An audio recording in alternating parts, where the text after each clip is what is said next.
Ayan po, yung ating pong pansit yet so beautiful here. Full of red, red, red, red. Yeah. Hello everyone.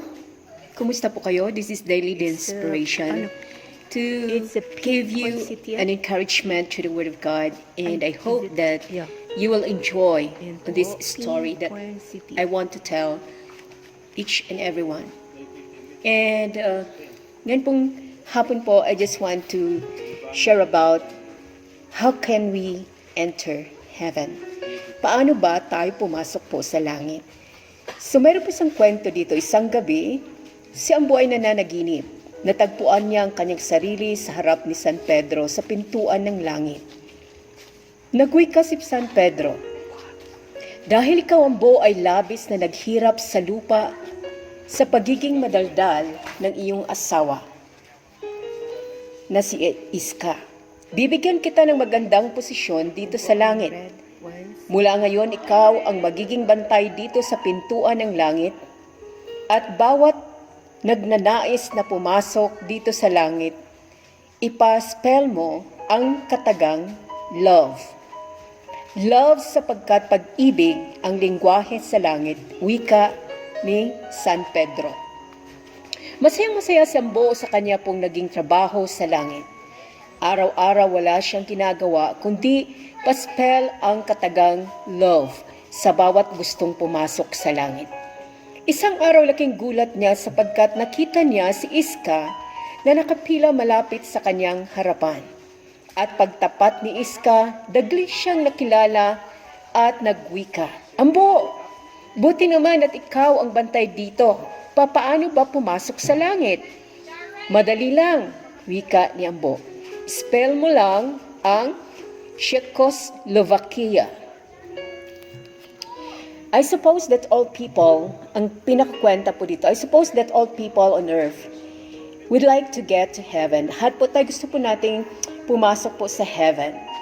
Usually, ang mga tao po would think that being a good person through generosity, religiosity would be enough na makarating po sila sa heaven. At naiisip ko rin po that this was the way.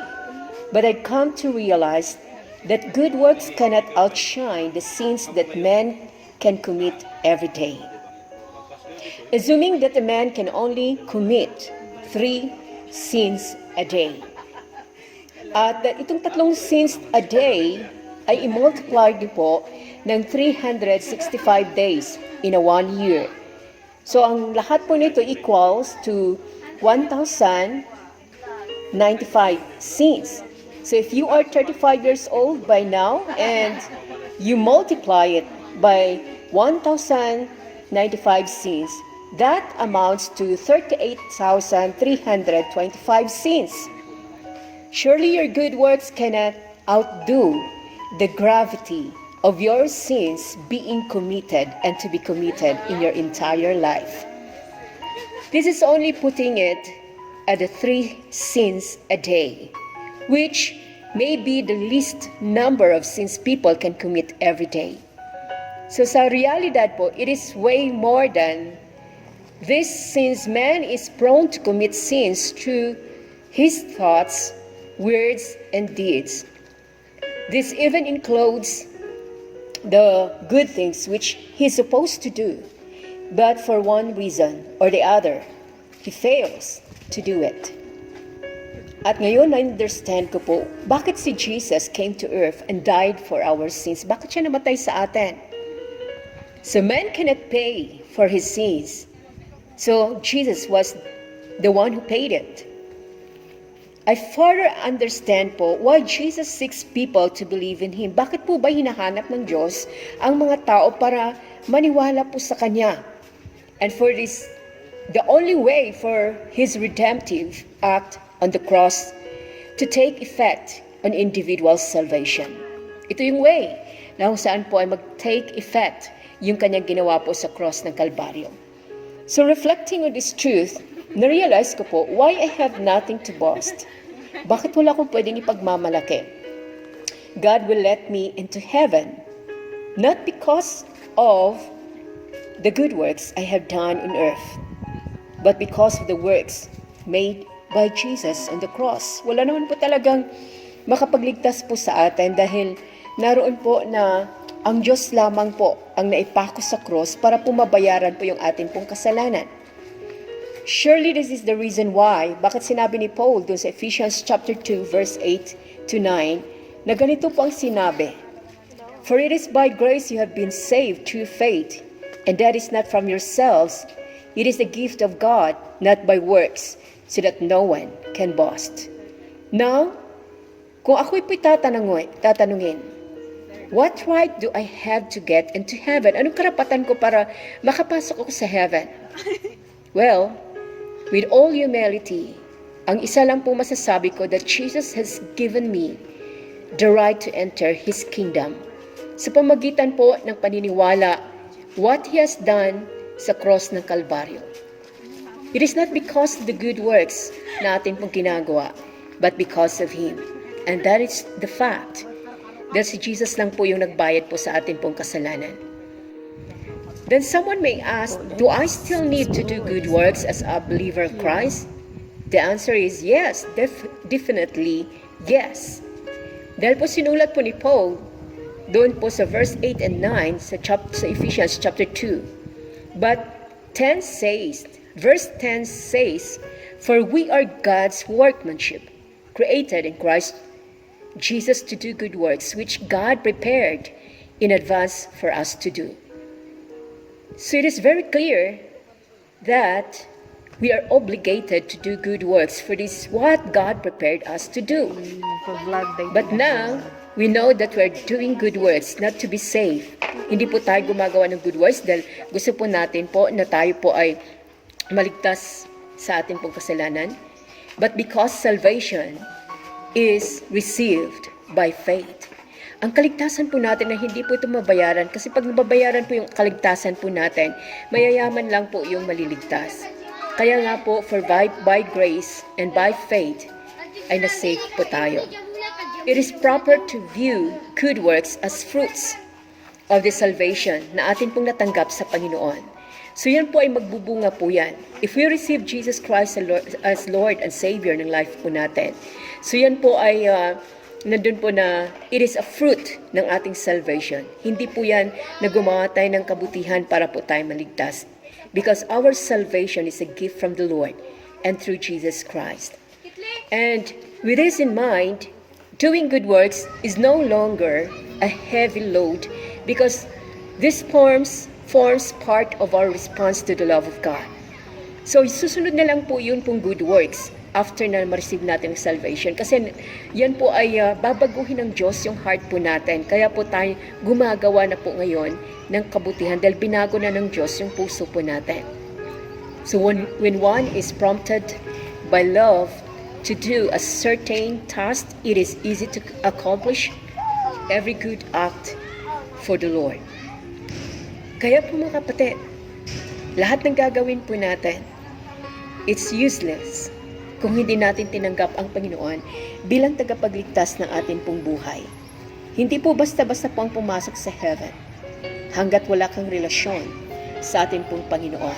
Because John chapter 14 verse 6 says that Jesus is the way, the truth, and the life. No man cometh to the Father but by me. Kung kaya nga po mga kapatid, it is only Jesus na nahang sa cross ng Calvary because of our sins. So ano ba ang heaven? What is heaven? Heaven is the dwelling place of God. In Job chapter 22 verse 12, it says there that, "Is not God in the heights of heaven? And see how lofty are the highest stars?" Heaven is the dwelling place of God. Heaven is the throne room of God. In Psalms 103 verse 19.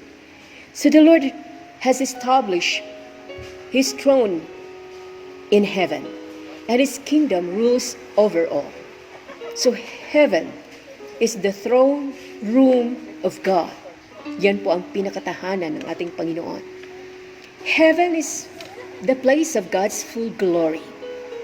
And it says in Daniel chapter 7, verse 9 and 10, as I looked, thrones were set in place, and the Ancient Days took his seat. His clothing was as white as snow, the hair of his head was white, like wool. His throne was flaming with fire, and its wheels were all ablaze. A river of fire was flowing, coming out from before him. Heaven is full of God's glory. Heaven is home of the righteous. This is our home. 2 Corinthians chapter 5, verse 1. Now we know that if the earthly tent we live is destroyed, we have a building from God, an eternal house in heaven, not built by human hands. Heaven is the home of the righteous people who believe in the Lord. And heaven is the future home of all believers. Sabi nga po sa Revelation chapter 7 verse 9 and 10, after this I looked, and there before me was a great multitude that no one could count, from every nation, every tribe, people, and language, standing before the throne. They were wearing white robes and were holding palm branches in their hands, and they cried out in a loud voice, "Salvation belongs to our God who sits on the throne." Yan mga kapatid, heaven is the future home of all believers. In John chapter 14 verse 1 to 3, mababasa niyo po yan, that God has prepared for us a place in heaven where moth nor rust don't corrupt, and where thieves don't break in and steal. So yan po yung home natin sa heaven, na hindi po mananakaw. Kaya nga po yun pong magagandang bahay po natin dito sa mundo, maiiwan po yan. Because heaven is the future home of all believers. Kaya po mga kapatid, lagi po nating tandaan, ang pagpasok sa langit is to have a relationship with the Lord. Kung kayo po ay hindi pa tumanggap sa Panginoon, can we pray today? Father, I come before you with a humble heart. Cleanse me from all unrighteousness, from all my sins. And Lord, thank you for your blood that would cleanse my sins, oh God. I open up my heart, Lord, and allow you to come in and be the King of my life. Come, Jesus, into my life, into my heart. Reign in my heart. Sit at the throne of my heart. Thank you, Jesus, for the salvation na iyo pong ibinigay sa akin. Father, I pray that you will forgive me sa lahat ng akin pong kasalanan mula noon hanggang ngayon. Tinatanggap kita, Panginoong Jesucristo, as Lord and Savior in my life. Thank you, God, for your great love. Thank you, Jesus, for the salvation. In Jesus' mighty name, Amen. Salamat po, at ito po muli ang iyong pong lingkod, si Daily Denspiration po, na nag-inspire po sa inyo muli na